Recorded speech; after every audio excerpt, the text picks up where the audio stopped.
Hello everyone, and welcome to a special New Year's Eve edition of Rock Stories.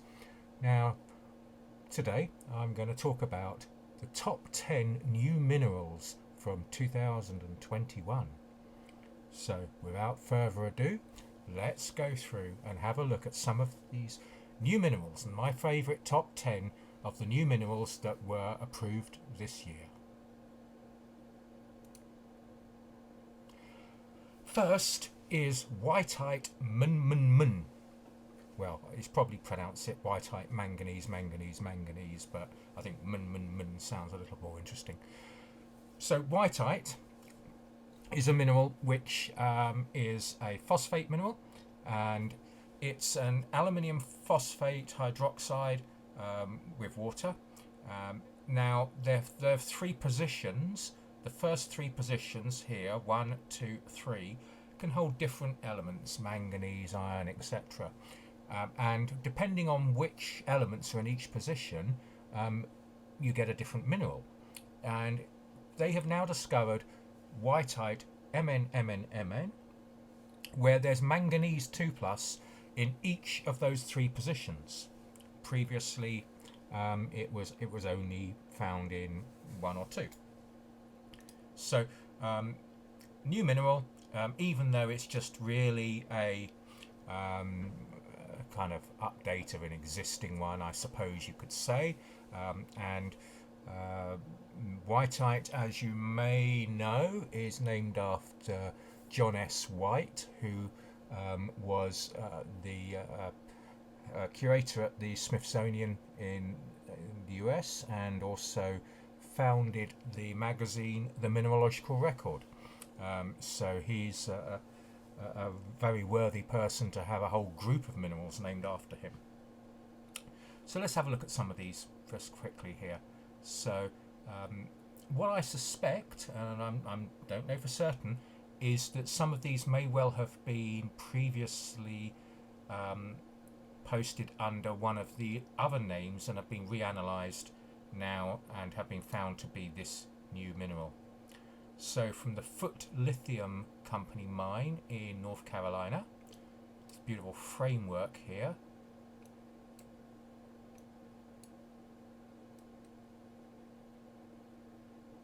Very nice. And this one here from New Hampshire, very different in appearance. And the previous one didn't seem to have any coloration that you would expect from manganese. I don't know in this particular case, but I would have expected to see something more like this, where you have some evidence of the Mn2+ within the structure. I may be wrong. Maybe it has nothing to do with it. I know manganese minerals generally tend to be pink or coloured, but manganese compounds can be colourless. Okay, on to the next one. Ferrotorryweiserite. I hope I pronounced that right. I probably haven't. Now, as soon as you start seeing photos like this, where it's basically a SEM picture, you understand that this is something that's pretty tiny and pretty obscure. So why have I chosen this one? Well, look at the chemistry. It's rhodium iron sulfide. So not many minerals that have rhodium. Is that rhodium? Let me double check. Suddenly started to doubt myself whether that's actually rhodium or not. Yes, it's rhodium. I'm glad. I thought rhenium is Re. Yes, so yes, of course, rhodium. Rhodium iron sulfide. So a metallic mineral in the pentlandite supergroup. So it's found in the Riverco placer deposit in Russia. So there's all sorts of weird things that they find in these ultra basic, derived from the ultra basic gabbros in Russia. So this particular grain has been analysed, and PN here, well, we'll need to check on the description and see what those things are. So PN is pentlandite, and this is a mixture of osmium, but sort of a osmium iridium alloy here, just listed as osmium here.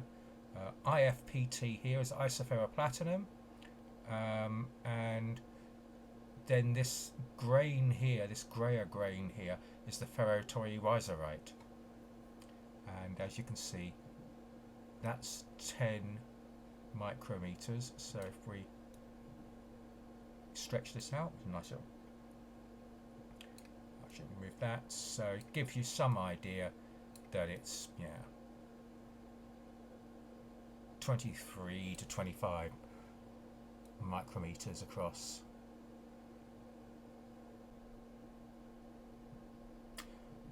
Okay, the next one is ferroberaunite. Now this is one where we've had one mineral, beraunite, essentially split into two because they've decided that it was worth reinvestigating and discovered that there are actually two slightly different minerals that were previously called beraunite. And as it happens, the difference is to do with this first ion in the formula. Now in the new mineral, ferroberaunite, the first ion out of these 6 ions is a 2+ rather than 3+. But if we look at beraunite, the original mineral, then they are all 3+. And essentially the distinction between the two is colour. As you can see here, if it's 3+, then you've got the brownish red, and the one which is less oxidized iron is the greener one. And of course that's exactly the same chemical reaction where you get with the change of colour in an apple, where you get the iron in an apple turning from green to brown once it's been cut open, because it's changing from the iron from 2+ to 3+. However, this is presumably relatively stable once it's in this structure, so I wouldn't expect these to go brown on exposure to air, but I've certainly seen them and they seem to keep their colour. These ones here are from Cornwall. Let's have a look at one of these from the Gravel Hill mine. One of these places I've always meant to go, but I've never got round to. It's on the coast, on the north coast, and zoom in and look at this beautiful spray of crystals here. A Jürgen Greiner photo. Again, apologies if I've murdered your name. And as you can see here, that's probably beraunite here on this side, associated with the ferroberaunite. And I'm not sure what the rest of the material here is. Probably goethite or limonite sort of muck. Should we have a look at one of the other photos? Yeah, why not? Okay, so this is from the Foot Lithium mine in North Carolina. So now you see the 2005 photo, so obviously it's a brand new mineral that was only approved this year, but we've had photos uploaded to it in 2005. Of course, this would have been uploaded at the time as beraunite, and now we've been able to go through, check all of the photos in the library, and essentially if they're green, we've assigned them to ferroberaunite, and if they're brown, they stay as beraunite. That's generally how it's done. Right, okay, let's move on. Dondoellite. Now, this mineral here is a calcium iron phosphate, and the great thing about this is this mineral has been named after Dondoell Senior and Dondoell Junior, who are two people who've been very, very helpful to Mindat. They've helped us out many, many times. They've joined us on some of our adventures, our conferences. Great people from Canada, and it's really, really nice to see that they've got a mineral now named for them. And if we have a look at it, and this is from the Grizzly Bear Creek in Yukon, Canada. Now, the Rapid Creek area. Now, anyone who knows about the Rapid Creek area knows that it's famous for fantastic phosphates. So there's all sorts of phosphates there. I'll do a video about the area in the future because it is a wonderful place, and they're associated with little siderite crystals here as well. These are sort of dark, sort of honey brown. There we go. All right. What's next? Oh, another one I'm not going to be able to pronounce. Háleniusite. Again, I've probably murdered that. This is the problem with international mineral names, is that it's really difficult to try and figure out how to pronounce them all. So I'm hoping that we can get people to come and record the pronunciations, people who actually know how to pronounce it. So what is this? It's basically a cerium oxyfluoride. And there was already a lanthanum oxyfluoride with the same name, but with this is called a Levinson modifier, which is where you have a rare earth element in a mineral, because inevitably if you find a mineral with one rare earth dominant, you're going to probably find a different rare earth variant of it sooner or later. So rather than have a huge number of different names, they decided they're just going to have one root name, and then they'll have this modifier on the end to determine which of the particular rare earth elements is dominant. And so obviously this one was approved previously, and now they found the cerium dominant version of it, and that's now been approved. And so it's from Portugal is the type locality. So this is here is a piece of material from the type locality. Let's have a look. And yes, it shows you a little bit about it. Obviously it's very small. I mean, that's there we are. Give you an idea of how big it is.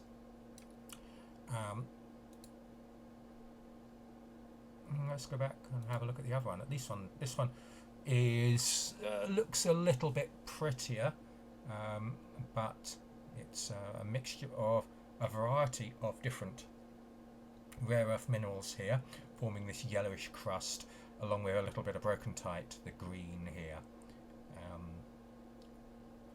And it's probably going to be impossible from a photo here to determine which of these is which, because they're all fairly well intermixed, I would guess.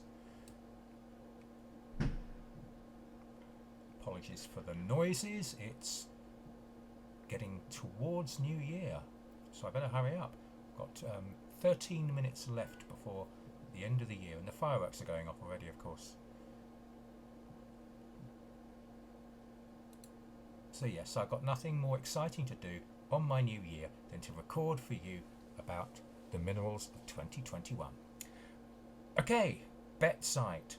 Now here's another mineral that's been named after someone who has been a great contributor to Mindet over the years, and that's Volker Betz, who is a German zeolite expert, and he has been for many years uploading information and photos to Mindet on minerals that he has collected or reported on from zeolite localities around the world.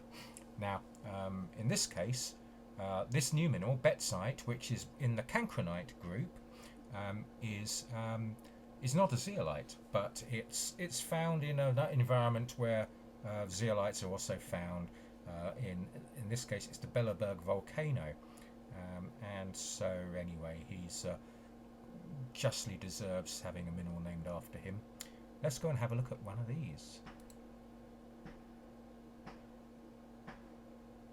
Bang, bang, bang go the fireworks.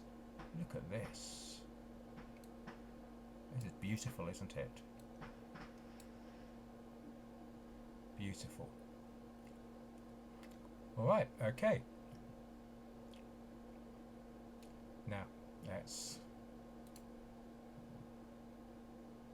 go back. We've only got 4 more minerals to do. See if we can do them in 10 minutes. Tombstoneite What a great name. Now, Tombstone, Arizona, which many of you know, is the place where the OK Corral gunfight was. Now also, it's a copper mining area, so, or was at least.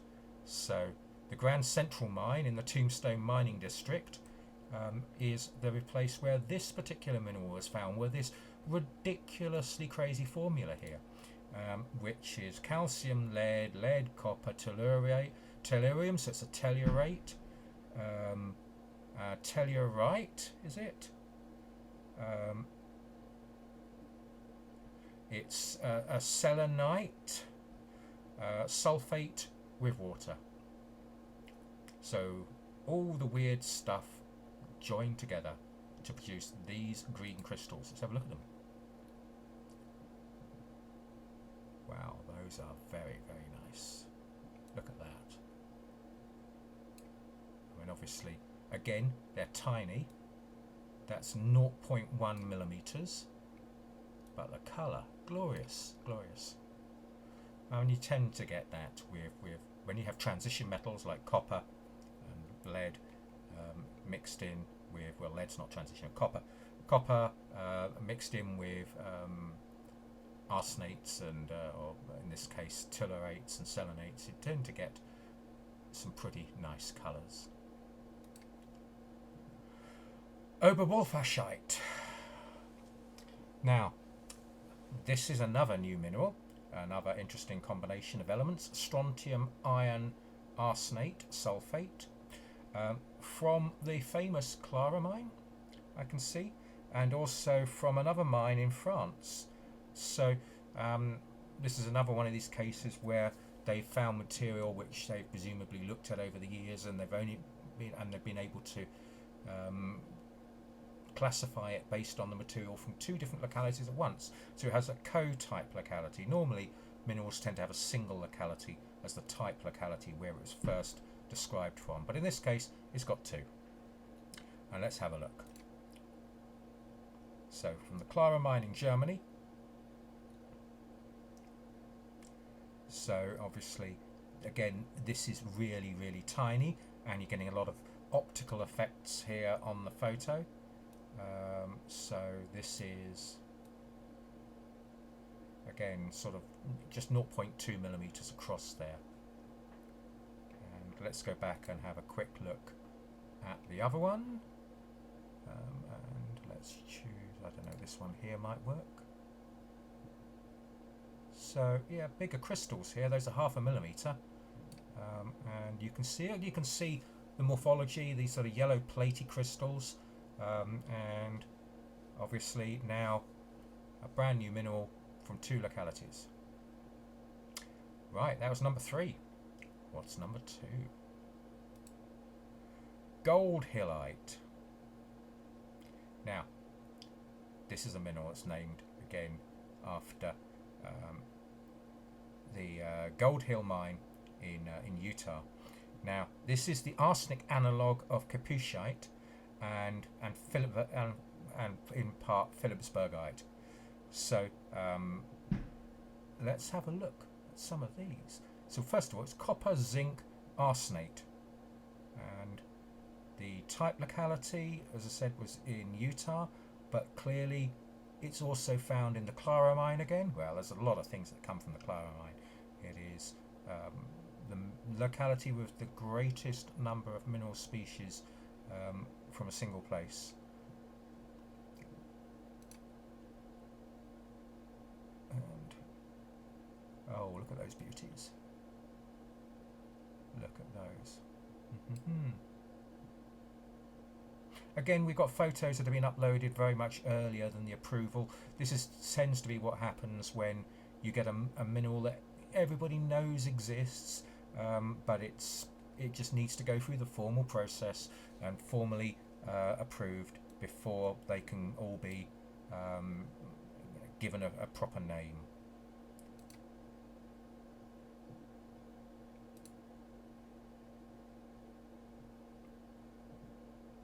Yeah, and you see even here going back to 2007. Yeah, this material has been known for some time, but not under that name, of course. And what's our winner? Oh, another name I don't want to pronounce. Dondoellite. Oh, that probably didn't do too badly.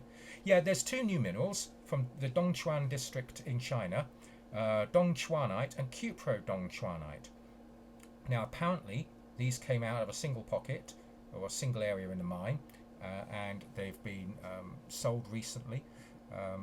And so there's quite a lot of the material on the market, which is great because it means we've got 22 photos of them now. What is it? It's a lead copper zinc phosphate hydroxide. Let's just go and click on the gallery and see what we've got. Give a sort of overview of it. So sort of greenish, bluish. Here's obviously a look at it under the scanning electron. So a wide range of colours associated with Betzite as well. Again, another name I'm not really good at. But yeah, look at that. Beautiful colour. Beautiful material. And with that, and with 5 minutes left of 2021, I'll wish you good new year, happy new year, and look forward to catching up with you on the next of these rock talks. Bye.